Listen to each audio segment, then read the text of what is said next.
और चलिए अब बात कर लेते हैं पप्पू यादव को लेकर के। पूर्णिया से निर्दलीय सांसद पप्पू यादव को जान से मारने की धमकी देने वाला जो आरोपी है उसे गिरफ्तार कर लिया गया है। दिल्ली से गिरफ्तारी हुई है।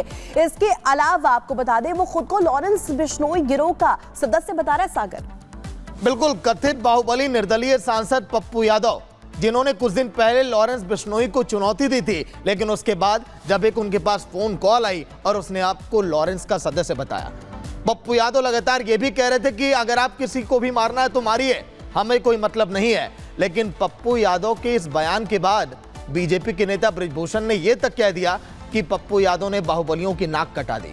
इस पर जमकर सियासत इस समय जारी है, लेकिन जो आरोपी था वो अब सलाखों के पीछे भी है। रिपोर्ट आप देखिए।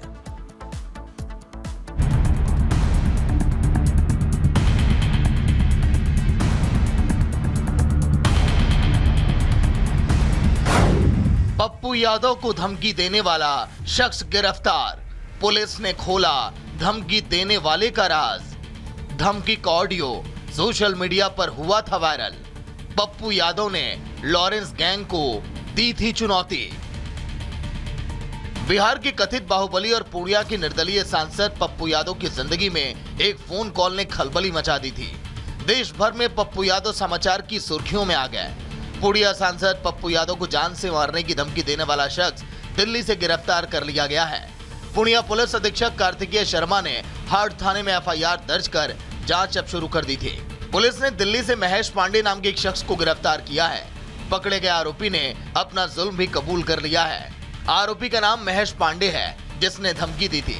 जिस मोबाइल और सिम का प्रयोग उसने किया था उसे भी फिलहाल अब कब्जे में ले लिया गया है। ये दिल्ली के रहने वाले महेश पांडे, पिता कृष्ण कुमार पांडे, सेक्टर 4 नई दिल्ली के रहने वाले हैं। ये पूर्व में भी दिल्ली में कई जगह काम कर चुके हैं और कई माननीय लोगों से भी इनके साथ संबंध रहे हैं। इनके कईयों के लिए काम भी किए हैं। साथ ही एम्स और सेना के कैंटीन में भी ये काम कर चुके हैं, जो इनके द्वारा बताया गया है। प्रारंभिक जांच में अभी यही आया है और उस व्यक्ति को गिरफ्तार कर लिया गया है। इनके द्वारा जो अभी तक आया है उसमें गैंग का कहीं से कोई नहीं आया है। वहीं इससे पहले तो सांसद महोदय ने ये तक कह दिया था कि लॉरेंस चाहे सलमान खान को मारे या फिर किसी और को, उन्हें कुछ भी लेना देना नहीं है। वे जब आना चाहे आ जाए और उन्हें मार कर चला जाए, वे डरने वालों में नहीं है। पप्पू यादव ने कहा कि लॉरेंस बिश्नोई जिसको जिसे मारना है मारिए, मुझे कोई मतलब नहीं है, मेरा कोई लेना देना नहीं है। सलमान को या फिर किसी और को मारिए, हमें क्या लेना देना। सलमान को बचाना है या नहीं, ये सरकार का दायित्व है। हमारी हिफाजत की चिंता आप लोग मत करिए। सुनिए आप भी पप्पू यादव का एक दिन पहले बयान क्या था। सच बोलने के लिए कोई बाधा नहीं हो सकता और ना मैं किसी बाधाओं की परवाह करता हूँ। आप मुझे जानते हैं, मुझे किसी के निजी जिंदगी से कोई लेना देना नहीं। कौन किससे दुश्मन है, कौन किसको दुश्मनी रखे हुआ है, कौन मार रहा है, कौन किसको प्रोटेक्ट कर रहा है, कौन किसको बैकअप दे रहा है, वो उससे कोई लेना देना नहीं। किसको मारे वो सरकार जानेगी। आपको बता दें कि कुछ दिन पहले पप्पू यादव ने लॉरेंस गैंग के द्वारा सलमान खान को मिल रही धमकी को लेकर पोस्ट किया था। पोस्ट में उन्होंने लॉरेंस गैंग को चुनौती देते हुए उसके नेटवर्क को 24 घंटे में खत्म करने की बात कही थी। इसके कुछ ही दिन के बाद पप्पू यादव को एक कथित कॉल आई थी, जिसे उन्होंने खुद साझा किया था। इसमें लॉरेंस के कथित गुर्गों ने पप्पू यादव को कर्म से लेकर कांड तक करने की धमकी दे डाली। इस धमकी के बाद उन्होंने खुद के लिए केंद्र से सुरक्षा बढ़ाने की मांग की थी। पप्पू यादव की फिलहाल वाई शेडी की सुरक्षा है, लेकिन अब वो जेड शेडी की सिक्योरिटी चाहते हैं। Bureau report, Republic Bharat. वहीं झारखंड विधानसभा का सियासी रण इस समय पूरी तरह से सज चुका है। दिग्गज नेताओं ने अपनी पार्टी की जीत के लिए प्रण लेना शुरू कर दिया है। 81 विधानसभा सीटों वाले झारखंड में इस बार 2 दिग्गज पार्टियां, एक तरफ एनडीए तो एक तरफ इंडिया अलायंस। मुकाबला बड़ा रोचक है। बिल्कुल सागर, और देखिए इस जद्दोजहद में ये संघर्ष सत्ता पाने और गंवाने को लेकर के लगातार जारी है। और इस बीच बीजेपी अपना संकल्प पत्र भी जारी करने वाली है और ये देखना अब बेहद दिलचस्प होगा, क्योंकि जो मैदान है वो सेट है, जो रण है वो सेट हो चुका है, लेकिन कौन यहाँ पर बाजी मारता है, रिपोर्ट देखिए।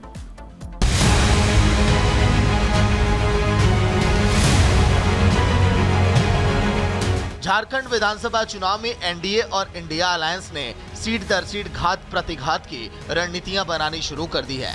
चुनावी बिसात पर मोहरों की चाल अब शुरू है। अंदाज अब आक्रामक हो चले हैं।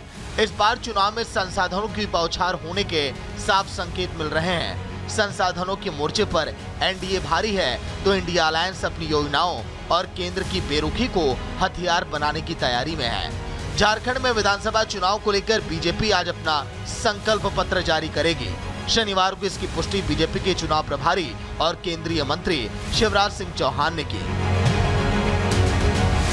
बताया जा रहा है कि इसमें 300 यूनिट फ्री बिजली और 1.25 करोड़ घरों में सोलर ऊर्जा से जोड़ने का ऐलान भी हो सकता है। बताया जा रहा है कि रांची दौरे के दौरान अमित शाह कई नेताओं से भी मिल सकते हैं। वहीं दूसरी ओर झारखंड विधानसभा चुनाव को लेकर बीजेपी की ओर से पंचप्रण के माध्यम से 5 बड़ी घोषणाएं की गई थी। चुनाव के बाद बीजेपी गठबंधन की सरकार बनने के बाद गोगो दीदी योजना के साथ ही कई बड़ी योजनाएं शुरू करने का ऐलान की थी। ये बड़े ऐलान बीजेपी के लिए मास्टर स्ट्रोक साबित हो सकते हैं। झारखंड विधानसभा की चुनावी जंग में बीजेपी के तमाम दिग्गज नेता इंडिया अलायंस को चौतरफा घेरने में लगे हैं। असम के सीएम हेमंत बिस्वा शर्मा और केंद्रीय मंत्री गिरिराज सिंह ने भी झारखंड सरकार पर करारा प्रहार किया। सुनिए आप। ये देश में घुसपैठियों का खिलाफ बोलने से क्या भड़काना होते हैं? मतलब वो लोग घुसपैठी का खिलाफ नहीं बोलेगा।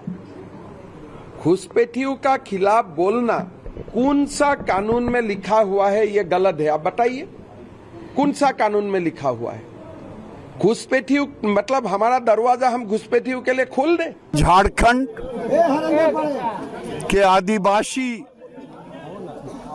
हमारी बहनों के साथ लब जिहाद कर रहा है। बांग्लादेशी और रोहिंग्या मुसलमान, इस पर न तेजस्वी यादव का जुबान खुलता, न हेमंत सोरेन का खुलता, न राहुल गांधी का खुलता। ठीक ही है, अगर हमारी सरकार बनेगी कानूनी तौर पर से, कानूनी व्यवस्था से एक एक रोहिंग्या, एक एक बांग्लादेशी को निकालने का काम करेंगे। झारखंड विधानसभा चुनाव के लिए युद्ध का मैदान सज चुका है। 81 विधानसभा सीटों में इंडिया और एनडीए ने अपने अपने उम्मीदवार उतार दिए हैं। अब सीट दर सीट दोनों पक्ष खूब टकराएंगे। दोनों पक्षों के सेनापति जमकर शब्द बाण चलाएंगे। सत्ता पाने और गंवाने का ये संघर्ष अब बड़ा रोचक होगा। जीत हार का फैसला झारखंड की महान जनता करेगी। इस युद्ध के पहले अध्याय की पटकथा 13 नवंबर को मालिक मतदाता लिख देंगे तो समापन 20 नवंबर को होगा। 3 दिन के बाद ये तय हो जाएगा कि झारखंड की सत्ता की कुर्सी पर कौन विराजमान होगा। Bureau report, Republic Bharat. लेकिन बीजेपी बेशक आज संकल्प पत्र जारी कर रही हो, लेकिन बड़ी सियासी चाल तो पहले ही चल दी है बीजेपी ने। बीजेपी का पंचप्रण आप देखिए क्या है। 5 अक्टूबर को बीजेपी ने इसको जारी किया था। सभी घरों में 500 रुपए में 10 एलपीजी गैस सिलेंडर दिए जाएंगे। लोगों में खुशी है। इस प्रण के बाद 2.87 लाख खाली सरकारी पद भरेंगे। बीजेपी ने यह भी कहा, प्रण लिया अपने पंच प्रण में, हर स्नातक को 2 साल के लिए 2000 रुपए का भत्ता भी दिया जाएगा। यह भी एक बड़ी घोषणा थी। घरों के निर्माण के लिए मुफ्त बालू भी उपलब्ध कराया जाएगा ताकि लोगों को परेशानी ना हो अपने घर बनाने में। गोगो दीदी योजना के तहत महिलाओं को 2100 रुपए दिए जाएंगे, वो भी हर 11 तारीख को। पीएम आवास योजना के तहत 21 लाख लोगों को आवास भी मिलेगा। जिनके पास छत नहीं है उनको आशियाना मिलेगा और इसलिए लोगों में काफी खुशी का माहौल भी है।